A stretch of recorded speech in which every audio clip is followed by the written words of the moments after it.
Okey, pada soket ECU, untuk ECU model video ni ada 4 pin yang kita perlu sambung lah.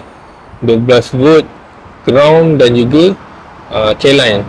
Tetapi di sini kat KTG kita dah custom made lah menggunakan soket asal ECU ni. So senang lah, bila nak buat proses boot mode, kita just sambungkan pada ECU ni.